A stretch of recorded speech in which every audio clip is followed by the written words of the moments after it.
दौरे पर है मुख्यमंत्री भजनलाल शर्मा। दिल्ली में शीर्ष नेताओं से मंत्रिमंडल गठन को लेकर चर्चा करेंगे सीएम भजनलाल शर्मा। दोनों डिप्टी सीएम दिया कुमारी और प्रेमचंद बैरवा भी दिल्ली गए हैं। 2 से 3 दिन में मंत्रिमंडल का गठन हो सकता है। जातिगत समीकरण और क्षेत्रीय संतुलन साधने की कवायद। 12 से 15 मंत्री राजस्थान में बनाए जा सकते हैं। तो कैबिनेट गठन को लेकर सीएम भजनलाल शर्मा आज दिल्ली में शीर्ष नेतृत्व के साथ मुलाकात करेंगे। शाम को बीजेपी के राष्ट्रीय अध्यक्ष जेपी नड्डा के साथ सीएम भजनलाल शर्मा की मुलाकात होगी। दोनों डिप्टी सीएम दिया कुमारी और प्रेमचंद बैरवा भी दिल्ली दौरे पर है। दिल्ली बुलाया गया है। 2 से 3 दिन में मंत्रिमंडल का गठन हो सकता है और कैबिनेट में कौन कौन से नेता शामिल किए जाएंगे सभी के सामने होगा। राजस्थान में कुल 12 से 15 मंत्री बनाए जा सकते हैं और हमारे सहयोगी राजीव दिल्ली से ज्यादा जानकारी के साथ लाइव जुड़ चुके हैं। सीधा उनका रुख करेंगे। राजीव, 12 से 15 मंत्री कैबिनेट में शामिल किए जा सकते हैं। अभी फिलहाल मंत्रिमंडल गठन को लेकर सीएम भजनलाल शर्मा दिल्ली दौरे पर हैं। कब तक अनाउंस हो जाएगा राजस्थान कैबिनेट, क्या लगता है?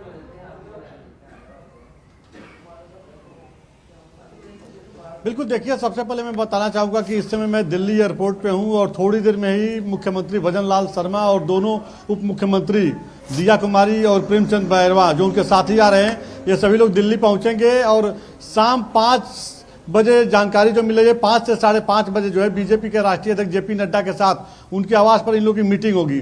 बताया जा रहा है इस मीटिंग में जो है मंत्रिमंडल गठन को लेकर के चर्चा की जाएगी। किसे बड़ी जिम्मेदारी देना है, किसे कैबिनेट में रखना है, किसे राज्य मंत्री बनाना है, और तमाम नामों का जो लिस्ट है भजनलाल शर्मा अपने साथ लेकर के आ रहे हैं। और इस बैठक में जो जानकारी मिल रही है, केंद्रीय मंत्री गजेंद्र सिंह शेखावत और प्रदेश अध्यक्ष सीपी जोशी भी मौजूद रह सकते हैं, क्योंकि राजस्थान को लेकर के इस बैठक को महत्वपूर्ण माना जा रहा है।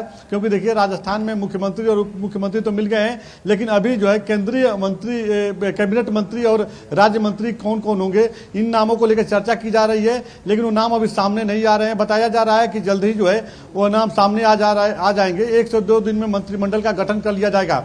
और दूसरी जानकारी यह भी है कि देखिए, सिर्फ राजस्थान ही नहीं बल्कि राजस्थान के साथ साथ आज मध्य प्रदेश और छत्तीसगढ़ के भी जो है मुख्यमंत्री और उप मुख्यमंत्री आ रहे हैं और वह लोग भी जो है आज बीजेपी के राष्ट्रीय अध्यक्ष जेपी नड्डा से मुलाकात करेंगे। और उन लोगों का भी मैटर यही है कि मंत्रिमंडल गठन को लेकर के चर्चा किया जाएगा कि राजस्थान की तरह जो है मध्य प्रदेश और छत्तीसगढ़ में किसे कैबिनेट में रखा जाए, किसे राज्य मंत्री का दर्जा दिया जाए। तो आज का दिन बहुत ही महत्वपूर्ण है, क्योंकि जो तीनों नवनिर्वाचित जो मुख्यमंत्री हैं यह जो है पहुंच रहे हैं दिल्ली। उनके साथ डिप्टी सीएम भी पहुंच रहे हैं तीनों राज्यों के। और इस बैठक को महत्वपूर्ण माना जा रहा है, क्योंकि देखिए, जो 3 बड़े नेता हैं बीजेपी के, प्रधानमंत्री नरेंद्र मोदी की बात कीजिए, गृह मंत्री अमित शाह की बात कीजिए, बीजेपी के राष्ट्रीय अध्यक्ष जेपी नड्डा की बात कीजिए, यह तीनों लोग इस समय दिल्ली से बाहर हैं। बताया जा रहा है कि 4 बजे के करीब बीजेपी के राष्ट्रीय अध्यक्ष जेपी नड्डा जो है दिल्ली पहुंचेंगे और 5 बजे के बाद किसी भी समय जो है बैठक हो सकती है। जी बिल्कुल, 5 बजे के बाद किसी भी वक्त ये बैठक हो सकती है जेपी नड्डा के साथ सीएम भजनलाल शर्मा की। कैबिनेट के नामों को लेकर देखिए, वैसे तो बीजेपी आला कमान जब डिसीजन लेता है तो बहुत सारे चौंकाने वाले नाम ही सामने आते हैं। तो कैबिनेट में भी हो सकता है कई अनएक्सपेक्टेड नाम भी हों, लेकिन कई नामों को लेकर राजीव चर्चा भी हो रही है। एक बार फिर से आपसे जानना चाहेंगे, क्योंकि सुबह भी आपसे पूछा था यही सवाल, फिर से जानना चाहेंगे कि कौन कौन से नाम हैं जो कैबिनेट में शामिल हो सकते हैं और किसे कौन सा मंत्रालय मिल सकता है। क्योंकि किरोड़ी लाल मीणा का नाम सामने आ रहा है कि उन्हें चिकित्सा मंत्रालय मिल सकता है। महंत प्रतापपुरी का नाम सामने आ रहा है। दीप्ति महेश्वरी को मंत्रिमंडल में शामिल किया जा सकता है। और कौन कौन से वो नाम, स्पेशली अगर तमाम उन सांसदों की हम बात करें जैसे बाबा बालक नाथ या राज्यवर्धन सिंह राठौर, क्या इन्हें भी कोई जिम्मेदारी दी जा सकती है? क्या जानकारी राजीव? बिल्कुल, देखिए, जो जानकारी मिल रही है, जो अभी नाम सामने आ रहे हैं, हालांकि इस नाम पे मुहर नहीं लगा है, लेकिन जो नाम सामने आ रहे हैं उसमें बताया जा रहा है कि किरोड़ी लाल मीणा, ये बीजेपी के वरिष्ठ नेता हैं, कद्दावर नेता हैं, पहले राज्यसभा सांसद थे, अभी विधायक का चुनाव जीते हैं। इनका भी नाम चल रहा था सीएम रेस में, लेकिन ये सीएम नहीं बन पाए। तो केंद्रीय कैबिनेट में जो कैबिनेट में भजनलाल सरकार कैबिनेट में जो है इनको बड़ी जिम्मेदारी मिल सकती है। किरोड़ी लाल मीणा को बताया जा रहा है कि चिकित्सा मंत्रालय दिया जा सकता है, हेल्थ मिनिस्ट्री इनको दी जा सकती है, क्योंकि लगातार जिस तरह से इन्होंने काम किया है उनको देखते हुए जो जानकारी मिल रही है। हालांकि इसमें मुहर नहीं लगी है। मदन दिलावर एक नाम है। देखिए, मदन दिलावर बीजेपी के वरिष्ठ नेता हैं, कद्दावर नेता हैं, इनका भी नाम चल रहा है कि इनको कैबिनेट में शामिल किया जा सकता है। इन्हें समाज कल्याण मंत्रालय दिया जा सकता है, जो जानकारी मिल रही है। जोगेश्वर गर्ग, देखिए जोगेश्वर गर्ग बीजेपी के वरिष्ठ नेता है, राजस्थान बीजेपी के वरिष्ठ नेताओं में इनका नाम शुमार है और इनको जो है शिक्षा मंत्री बनाया जा सकता है, जो जानकारी मिल रही है। यह सारी जानकारी देखिए सूत्रों से मिल रही है, अभी कंफर्म नहीं है। जोगेश्वर गर्ग को शिक्षा मंत्री बनाया जा सकता है। सिद्धि कुमारी बीकानेर पूर्व से जो है विधायक हैं, इनको पर्यटन मंत्रालय मिल सकता है, जो जानकारी मिल रही है। महंत प्रतापपुरी की बात की जाए तो ये बीजेपी के वरिष्ठ नेता हैं, इन्हें देव स्थान विभाग दिया जा सकता है। अगर वहीं पुष्पेंद्र राणावत की बात की जाए तो देखिए इन्हें ऊर्जा मंत्रालय दिया जा सकता है, जो सूत्रों से जानकारी मिल रही है, कंफर्म नहीं है। अजय सिंह किलक यह जो है सहकारिता मंत्री बनाए जा सकते हैं, जो जानकारी मिल रही है। अगर जावर सिंह खर्रा की बात की जाए तो इन्हें कृषि मंत्री बनाया जा सकता है, कृषि एवं पशुपालन मंत्री बनाया जा सकता है, जो जानकारी मिल रही है। भैयाराम सोहेल, इनको ओसिया से विधायक हैं, इनको ग्रामीण एवं पंचायत राज्य मंत्री बनाया जा सकता है। संजय शर्मा, ये अलवर शहर से विधायक हैं, इनको जल संसाधन एवं सिंचाई विभाग मंत्रालय दिया जा सकता है। बाबा बालकनाथ, देखिए तिजारा से विधायक हैं बाबा बालकनाथ, इसके पहले वो सांसद थे अलवर से, लेकिन अब तिजारा से विधायक हैं, इनको वन एवं पर्यावरण मंत्रालय दिया जा सकता है, जो जानकारी मिल रही है। हीरालाल नागर की बात की जाए तो इन्हें खाद्य एवं नागरिक आपूर्ति विभाग दिया जा सकता है।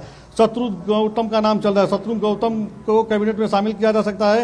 ये केकड़ी से विधायक हैं, इनको खान एवं पेट्रोलियम मंत्रालय दिया जा सकता है। और वहीं अगर बात किया जाए फूल सिंह मीणा, देखिए फूल सिंह मीणा उदयपुर ग्रामीण से विधायक हैं, इनको जनजातीय क्षेत्रीय विभाग का मंत्रालय इनको दिया जा सकता है, जो जानकारी में अभी जो लिस्ट सामने आए हैं, जो बताया जा रहा है कि यही लिस्ट जो है भजन लाल शर्मा जी के हाथ में है, जो जानकारी मिल रही है। अगर वहीं बात किया जाए तो देखिए शैलेश सिंह का नाम चल रहा है, इनको राज्य मंत्री बनाया जा सकता है। मुख्य तौर पर यहाँ पर तमाम सांसदों का जिक्र करना चाहूंगी। देखिए कई बड़े चेहरे जो सांसद थे लेकिन विधानसभा का चुनाव लड़ा, दिया कुमारी जिन्हें उप मुख्यमंत्री बना दिया गया, लेकिन अभी भी कई सांसद हैं, बाबा बालकनाथ हुए, राज्यवर्धन राठौर हुए, जो चुनाव जीत चुके हैं, विधायक बन चुके हैं, तो इन्हें भी अब कोई ना कोई पद, कैबिनेट मिनिस्ट्री कोई ना कोई मिलेगी, इस तरीके के कयास लगाए जा रहे हैं। तो ऐसे में बाबा बालकनाथ और राज्यवर्धन राठौर, क्या दोनों का नाम सामने आ रहा है? देखिए अभी तक जो मुझे लिस्ट मिली है उसमें बाबा बालकनाथ का चल रहा है नाम। बाबा बालकनाथ कैबिनेट मंत्री बनाए जा सकते हैं राजस्थान सरकार में, और इनको वन एवं पर्यावरण मंत्रालय की जिम्मेदारी दी जा सकती है, जो सूत्रों से जानकारी मिल रही है। बाबा बालकनाथ, देखिए बाबा बालकनाथ जब विधायकी का चुनाव जीते थे तो उस समय वो जब पार्लियामेंट पहुंचे तो लोग उनको बधाई देने लग गए कि मुख्यमंत्री यही बनेंगे, लेकिन मुख्यमंत्री नहीं बने। अब बताया जा रहा है कि उनको कैबिनेट मंत्री का दर्जा दिया जा सकता है, वन एवं पर्यावरण मंत्रालय दी जा सकती है, और बड़ी जिम्मेदारी है अगर वन एवं पर्यावरण मंत्रालय दी जाती है तो। वहीं किरोड़ी लाल मीणा, देखिए राज्यसभा सांसद थे, अब विधायक हैं, तो इनको भी बड़ी जिम्मेदारी दी जा सकती है। तो तमाम नाम चल रहे हैं, और अभी जो जानकारी मिल रही है उसमें यही नाम चल रहे हैं, और भी लोगों के नाम सामने आ सकते हैं, क्योंकि ये जो लिस्ट मेरे पास है इसमें कहा जा सकता है कि ये कोई फाइनल लिस्ट नहीं है, यह एक संभावना जताई जा रही है। जो लोग रेस में नाम चलते हैं उसी तरह लोग एक कैबिनेट मंत्री बनने की रेस में है, तो किसे क्या जिम्मेदारी मिलेगी, कौन सा पोर्टफोलियो रहेगा, यह समय की बात है। फिलहाल जो कयास है, जो चर्चाएं हैं दिल्ली से लेकर जयपुर तक, उसमें नाम आगे चल रहे हैं। इस समय चर्चा कैबिनेट गठन को लेकर ही सबसे ज्यादा हो रही है कि चलिए सीएम का नाम सामने आ चुका है, तो डेप्यूटी सीएम राजस्थान को मिल चुके हैं, लेकिन अब कौन कौन से डिपार्टमेंट कौन से नेता को मिलेंगे? जातिगत समीकरण तो साधा जाएगा ही, लेकिन नेता की कैपेबिलिटी को भी ध्यान में रखकर उन्हें उनके जो मंत्रालय हैं वो दिए जाएंगे, क्योंकि मोदी कैबिनेट में भी आपने देखा कि कई जो मंत्रिमंडल हैं वो नेताओं की काबिलियत के दम पर उनका सिलेक्शन हुआ है, क्योंकि बहुत सारे ब्यूरोक्रेट्स भी सिलेक्ट किए जाते रहे हैं। अब राजीव, यहाँ पर सवाल ये है कि तमाम बड़े नेताओं को कौन सा डिपार्टमेंट मिलता है? दिया कुमारी या सीएम भजनलाल शर्मा अपने पास कौन सा डिपार्टमेंट रखते हैं? दोनों डेप्यूटी सीएम को कौन सा डिपार्टमेंट मिलता है? कितने दिन लग जाएंगे राजीव, क्या लगता है कब तक कैबिनेट की जो सूची है वो जारी हो जाएगी?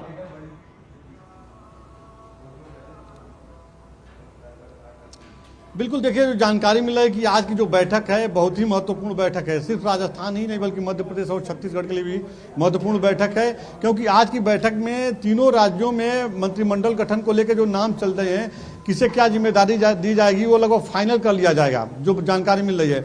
और उसके बाद 1 से 2 दिन में जो है मंत्रिमंडल गठन कर लिया जाएगा, मंत्रिमंडल का विस्तार हो जाएगा, जो जानकारी मिल रही है।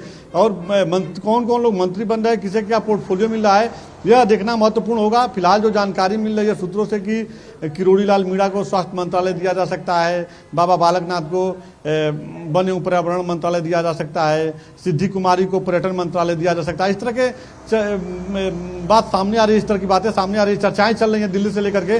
लेकिन फाइनल मुहर जो लगेगी यह बीजेपी के राष्ट्रीय अध्यक्ष जेपी नड्डा के घर पे जो बैठक होगी, उस बैठक में जो नामों की लिस्ट है उसको लेकर के बताया जा रहा है, वहीं फाइनल मुहर लगेगी, किसे क्या जिम्मेदारी दी जाएगी, किसका क्या पोर्टफोलियो रहेगा। जी जी बिल्कुल राजीव, तो अब बस कुछ ही दिनों का इंतजार और 1 से 2 दिनों में ये जो कैबिनेट गठन है ये भी प्रक्रिया पूरी हो जाएगी। और ये जो राजस्थान को नया नेतृत्व मिला है राजीव, बीजेपी आला कमान की तरफ से अब विधानसभा चुनाव में जीत के बाद लोकसभा को लेकर कवायद तेज हो गई है और ऐसा माना जा रहा है कि जब कैबिनेट का गठन होगा तो उसमें जातिगत समीकरण को साधने का पूरा प्रयास होगा।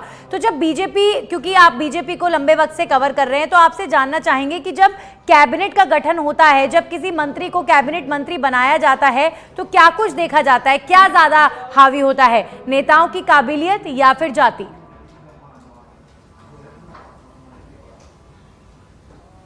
बिल्कुल सही कहा आपने। देखिए वर्तमान में जो देश में हालात चल रहा है वो जातिगत राजनीति शुरू हो गई है कि कौन किस जाति का नेता है, आने वाले समय में किसे हमें मत का प्रयोग करना है। जो मतदाता है वो भी ये सोच रहे हैं कि हमारे जाति का नेता है। तो अब हर राजनीतिक पार्टियों में यह हो रहा है कि पार्टी के वरिष्ठ नेता होने के साथ साथ कौन कास्ट किंग लीडर है, कौन अपने जात का लीडर है, कौन अपने जात का बड़ा नेता है, उसे फ्रंट पॉइंट पर लाया जाए, उसे मौका दिया जाए, क्योंकि उसे मुख्यमंत्री बनाया जाए, मंत्री बनाया जाए, पार्टी में वरिष्ठ कोई महत्वपूर्ण पद दिया जाए तो इसका मैसेज दूर तक जाता है।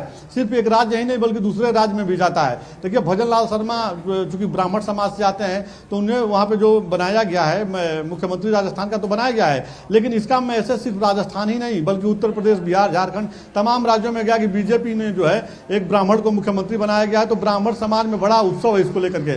तो इसी तरह से अगर राजस्थान की बात की जाए तो राजस्थान में जो मंत्रिमंडल का गठन होगा तो वास्तव में इस बात से इनकार नहीं किया जा सकता है कि राजस्थान में कई जातियां हैं, तो उनको साधने के लिए जो है जो बड़े कास्ट किंग लीडर होंगे उनको तो मौका दिया ही जाएगा, इस बात से इनकार नहीं दिया जा सकता है। साथ ही काबिलियत भी जरूरी होता है, अनुभव जरूरी होता है कि किसे कौन सा मंत्रालय दिया जाए, जो जाति का समाज का अपने बड़ा नेता हो, अनुभवी हो, तो उस हिसाब से जिम्मेदारी तय की जाती है। यह प्रचलन इस समय तेजी से चल रहा है और यही उम्मीद जताई जा रही है कि सिर्फ राजस्थान ही नहीं बल्कि मध्य प्रदेश, छत्तीसगढ़ में भी जो है कास्ट किंग लीडर जो होगा उसको विशेष ध्यान रख करके जो है जिम्मेदारी दी जाएगी।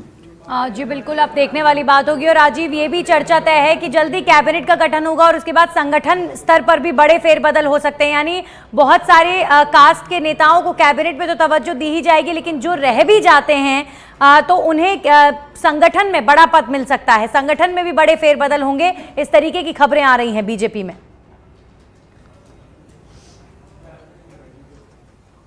बिल्कुल, देखिए तो बिल्कुल सही कहा आपने। चर्चा दिल्ली से लेकर जयपुर तक चल रही है कि जब प्रदेश में ब्राह्मण मुख्यमंत्री हैं तो ब्राह्मण प्रदेश अध्यक्ष कैसे रह सकते हैं। इस समय सीपी जोशी ब्राह्मण समाज से आते हैं, बीजेपी के प्रदेश अध्यक्ष हैं। अब ब्राह्मण समाज से भजन लाल शर्मा आते हैं, मुख्यमंत्री बन गए।